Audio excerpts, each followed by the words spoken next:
Unsubstantiated bro science has circulated the fitness community with many fictitious claims. From the idea that we must consume protein within 15 minutes of training or we'll shrink, to the belief that if we don't eat every 2 hours, our body will begin to use our muscle for energy. But the truth is, although it's complete bullshit, these claims aren't hurting anyone, right? Wrong.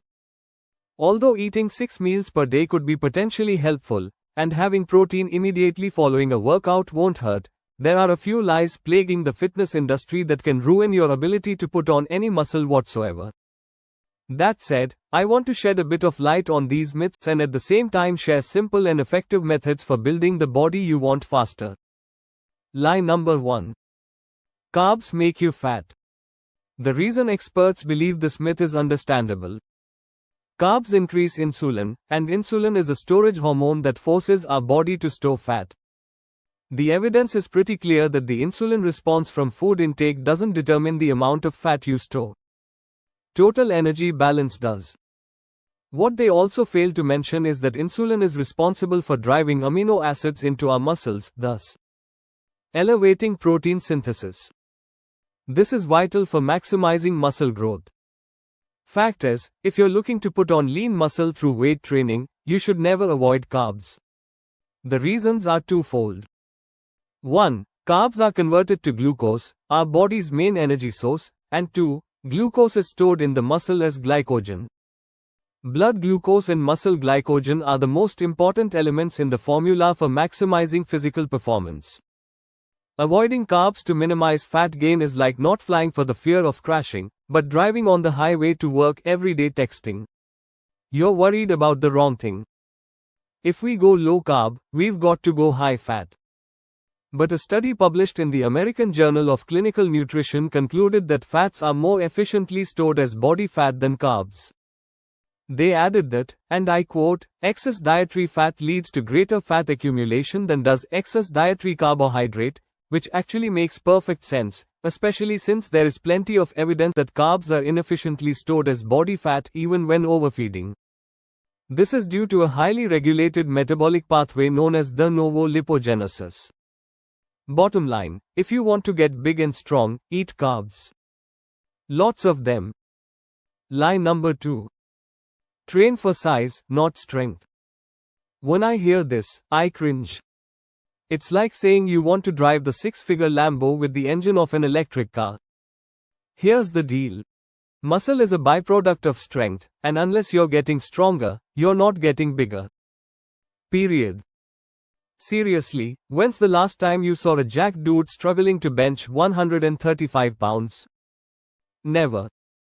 Don't get me wrong, I'm not saying you should stay under 5 reps and max out every few weeks or completely eliminate bicep curls and replace them with more squats and deadlifts. What I am saying, however, is that unless you're adding more weight or more reps, you're not going to stimulate further growth. The way we produce new muscle tissue is quite simple. We introduce a stress and our body adapts to that stress by building muscle in order to handle it again later. This can be done 2 ways. Number 1, increase weight without sacrificing reps, or number 2, increase reps without sacrificing weight. Now I know what you are thinking. Alan, you've said that the main pathway by which we build muscle is volume. So doesn't that mean we could just add more sets? Sure. This can be done, but studies show that it's only possible to a certain degree before we experience diminishing returns. Not only is this strategy not efficient past a certain threshold, but it's impractical.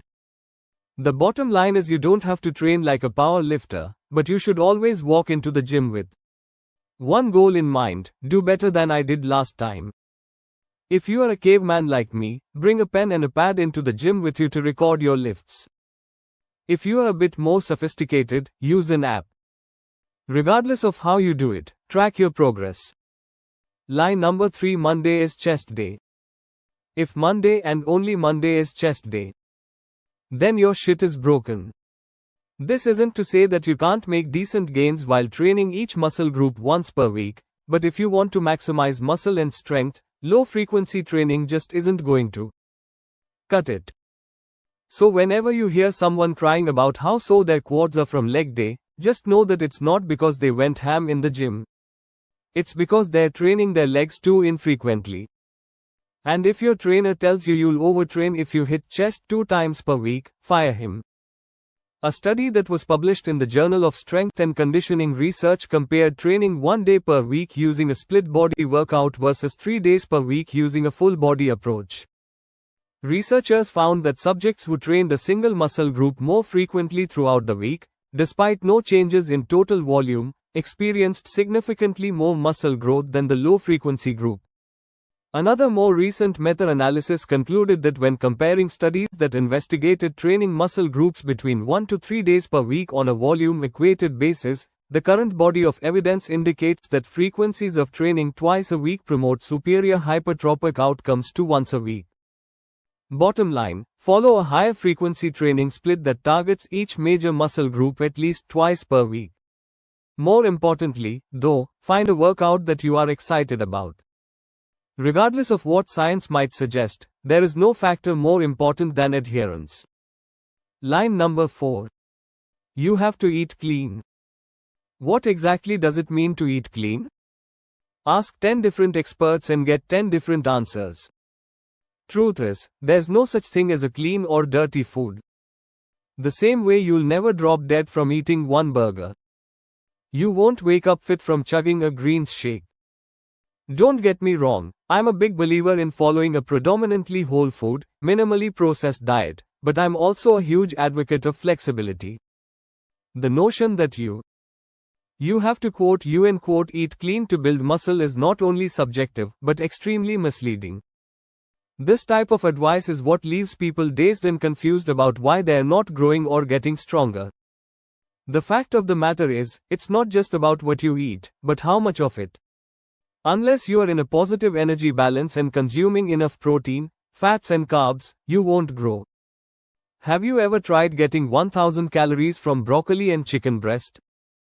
It's just not practical.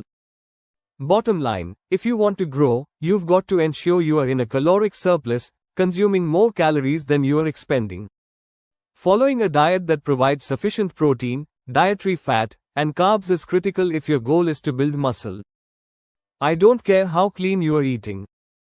If you're not eating enough, you're not going to grow.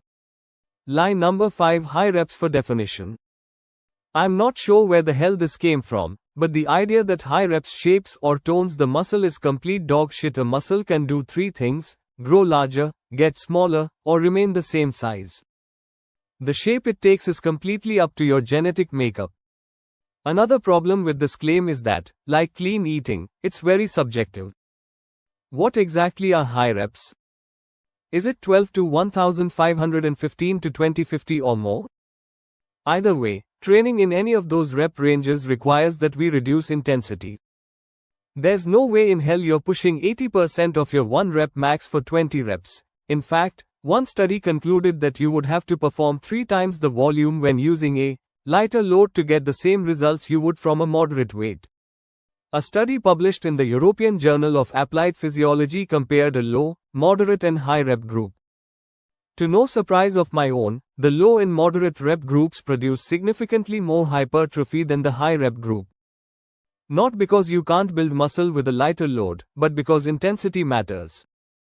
And if you want to build muscle as fast as possible, you've got to lift heavy. Bottom line? Lift heavy weight. If you want to get a better gauge as to how heavy, start using percentages. Did you find this video helpful? Click the like button below as it'll truly help out the channel. Tell me what's the biggest bro science myth that you've heard in or out of the gym? Let me know in the comments section below. And if you want more science-based videos like this one, be sure to subscribe to the channel and do not forget to turn on post notifications so you never miss another video. I hope you enjoyed and I'll see you in the next one.